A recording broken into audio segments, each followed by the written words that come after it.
Outer right. Left side. Outer left side. Wait, what? Wait, what? Did you hit him now or not? Wait, what? So that insta-kills? Elbow. Okay, so if you take teleporter while you're like... I see. Refuse guy. Oh, you got him. Sorry. On bind A side, I love to place my wall early showers so we get full showers control. This is especially important when it's really hard to take A control without having showers, unless you have a sage. After I wall showers, I hear 15 people push towards short, and the great thing with the new granite buffs is that it shuts down pushes really quickly, and also you get wall hacks from it. What I mean with wall hacks is this.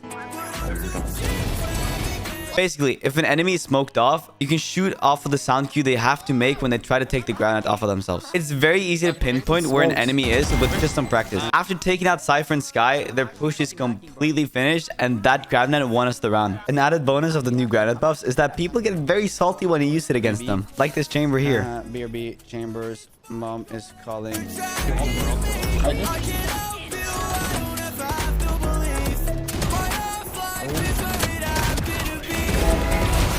I can't see!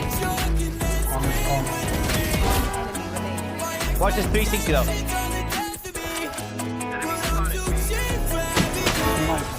After failing an A push, me and my team make our way over to B heaven as our race has gained us insane amounts of space. I wall mid to make sure nobody can backstab us while we're going to heaven. I place my sonic sensor heaven as well, just in case. Just as I wall heaven though, I spot our race trying to 1v3 in their spawn, and me, the good teammate I am, I go to help him. If you see your teammate is fighting, always try to help them. It's better that you trade them than that they just die and get no value. Anyways, I ult CT, and something I do quite a lot is I use my ultimate for cover. So I peek in and out of the ultimate and take out the sage. Then I hear this guy reload, so easy kill for me.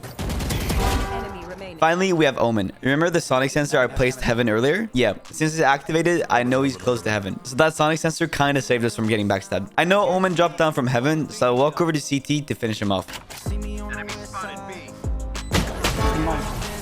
That's just who he is. Oh, and before I move over to the next clip, look at the plant. If you have the option to, don't plant the safest place, as this can happen.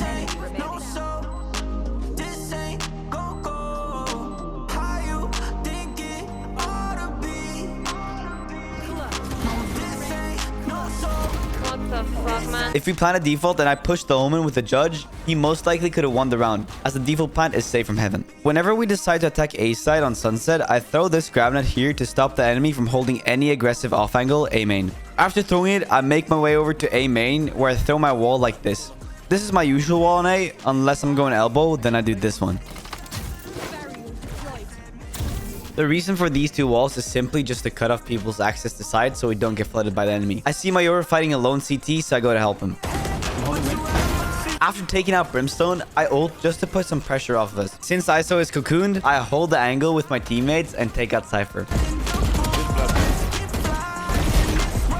Once I took out Cypher, notice how I don't push the stun Sage, and that is because I have a slight inkling that Fade is on the other side. Reason being is she's played B every single round, and since rotating through top mid is the fastest way for them to get to me, I simply just hold the angle and wait for Fade to push me. Now, Sage is left. If you're ever on the verge of an ace, try to stay calm and not get greedy, otherwise you might lose your ace. And please never overreact to an ace. It's very cringe. Here, we're attacking C-side on Lotus. I asked my race earlier in the round to throw his grenade backside so I could combo it with my granite. If you guys have the option to, definitely try to do these combos as they're really good for some early kills. We get smoked out and the enemy Sky flashes out of the smoke. She manages to kill 2 of my teammates, but I trade them. I throw my wall waterfall to slow the retake down so I can actually plant safely. Notice how I don't plant for C main. That is because side is not safe. I could get shot from anywhere. So I plant default. After planting, I'm kind of stuck default. I know there's one guy holding from waterfall and one guy holding from CT. So since I'm in a 1v2, I can only really do one thing to get a 1v1 out of this situation and hope I win it. And that is to swing the guy CT. If I swung the guy waterfall, I would just get shot from CT as well. So I swing out and manage to kill the race. Killing the race now gives me my ultimate, so I ult waterfall, but you know, sometimes you miss in life, but that's okay. However, I use this time after I whiff the ultimate to reposition to CT, just to give me some more space to work with, because Omen won't know where I am now. What I'm trying to say is that whiffing an ultimate isn't necessarily the end of the world. You can play around it kind of. My teammates say Omen is 1 HP. 1 HP or what? 1 HP, 1. So instead of aiming for the head, where sometimes people miss, you know, I don't ever miss though. That's a myth. I solely focus on aiming for the body, just to save it. I hold CT for a bit, but since he doesn't peek it, I'm fairly certain he's gonna push up from waterfall. And sure enough, there he is. Here's a piece of Deadlock tech I do a lot that usually guarantees a kill with the ult, even if they break it and it's smoked off. Basically, if you ult straight on an enemy, the path the ult will take is straight, right? That means that if the enemy's teammates break the ultimate, all you have to do is spam where the line to the ultimate is, and you will get a free kill. And they will have a hard time trading you as well since it's smoked off. Anyways, after taking out the Raze, my team makes a very big mistake, peeking a Reyna 1-on-1 in a 5v1. This causes us to almost lose the round. Listen, guys, I don't care if you're 5v1, 4v1, 3v1, or even 2v1. If you want to always secure a round, play with your team and don't go and ego peek everything because you think you're better. Anyways, we know where Reyna is, and I see our Sky take TP to fight him. So I run to Sky so I can play a 2v1 with him against the Reyna. Do not give the Reyna any more 1v1s. I don't know why we're peeking a Reyna 1v1, bro. That's so scary. Here's an example on what I mean about giving the enemy free 1v1s. Here, I'm in a 2v5 and I almost win the round because the enemies just keep peeking into me 1-on-1. He's running off his man.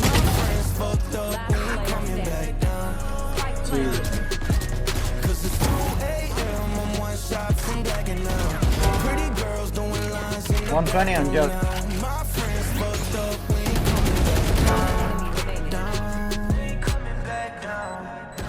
Oh. 10 seconds. Plant now. First left of that. Nice. After failing our A push, the team decides to do a mid push, just to see if we can get any picks to try to open up the map a little bit. I therefore hold garage door as enemy Sky loves to peek out like a dumbass, and sure enough, he peeks straight into my crosshair. After taking out Sky, we make our way up to B, and to be honest, I think that this is a bit of a mistake. Since first of all, after you kill someone in garage, the people A will likely try to rotate over, and a lot of the times that happens through B side since it's the shortest route to C side, right? So us going B likely increases our chances to run into multiple people. So the best route would have been to push C, but we balled. We make our way up B main, where I throw my wall A link so the enemies that are rotating from A can't flood onto side. Then I see Omen right side and whiff, so I decide to push towards him so we don't have a wild card backside who can teleport anywhere onto side. Killing Omen gives me my ult, and I know Jet is A link, so I just kidnap her. Got the arrow, I think.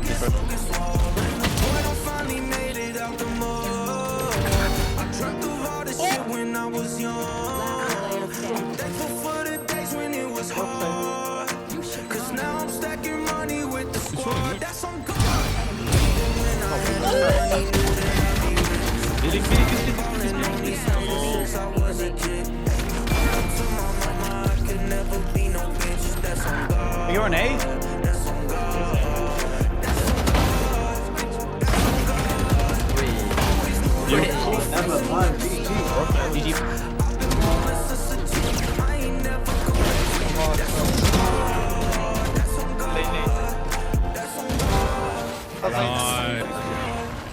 Thank you so much for watching the entire video. If you liked the video, please subscribe because literally minus 1,000,000% of you guys aren't subscribed. I'm just trolling. Get pranked, kids. Goodbye.